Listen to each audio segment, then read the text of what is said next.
Each year, the Smithsonian Associates hosts a conference for storytelling and organization. This year, Steve Denning will help us connect the dots between storytelling and innovation. Steve, what's coming up for the conference? Well, it's an exciting weekend, and the theme is storytelling and innovation.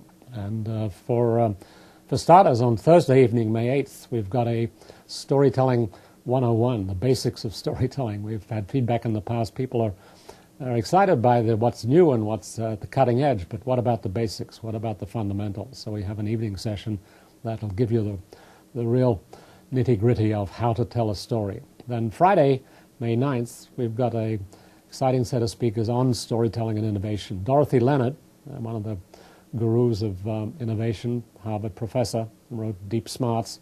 She'll be talking about her work in innovation and what she's learned since writing Deep Smarts. We've got Linda Kaufman from Procter & Gamble, how they've been using storytelling, both digital storytelling and live storytelling. We actually have a corporate storyteller and doing some exciting things, and of course a very innovative company. And then Claudia Lamoureux from Linden Lab, who will be teaching us about Second Life and actually taking us to the Second Life, the metaverse, where people in this virtual world, a three-dimensional virtual world, can have meetings, they can buy products, they can take courses, they can discover brands. This is an exciting world that's just exploding, and they'll be talking about these different facets of the interconnection between story and innovation. What if I don't want to be a storyteller? I don't want to be innovative. I really don't want to live in a metaverse. Get a life, I would say. I mean, if you're not... Get a second life. You get a third life. I mean, yeah, I mean, Second Life is about... I mean, it's an exhilarating experience. I signed on just a couple of weeks ago, and just the feeling of being able to fly around the world and effortlessly up, down, as though you're completely like a bird. I think I did that in college, but I'm done with that. Explore. So I'm done with that. You've done that. But this is actually, they held a congressional hearing on it last week about... Oh, Congress is doing it. That makes it right. Well, some congressmen holding town hall meetings in Second Life.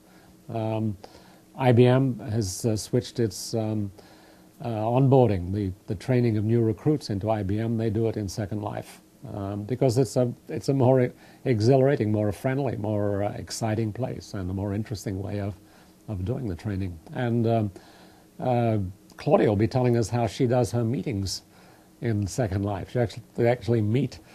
She does most of her work meeting in Second Life, and it's a richer world because you can have real photographs and videos, but you can also do some much more imaginative things. So, I mean, this is a world that only a few people have discovered. But, well, I say a few. I mean, on every month there are about 1 million people active on, so that it's grown from practically nothing 2 years ago to this. And it's like the web in 1993.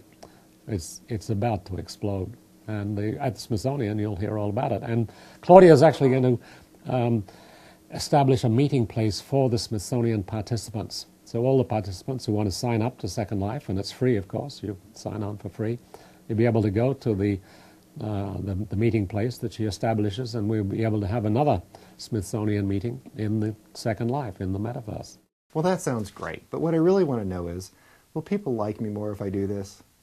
There is evidence that if you have a likable avatar, you actually become more confident, more outgoing, more sociable than in the past. There's a guy in Stanford's been doing some research on it. Has actually established that that's the case. And I'll become a better storyteller as well. Haven't seen any studies on that. I'll be able to impress my wife. Children will adore me. Yeah, it will. It will. It will. And meet them. Meet your kids in Second Life. They're going to rule the world, and I am their leader. And it's huge. I mean, there are now 300 square miles of space in Second Life. So, I mean, it's absolutely huge. I mean, you can spend months there without ever retracing your steps. I just want to own my own island. So, all right. Thank you, Steve. Thanks. And that's it for this edition. Thanks for joining us.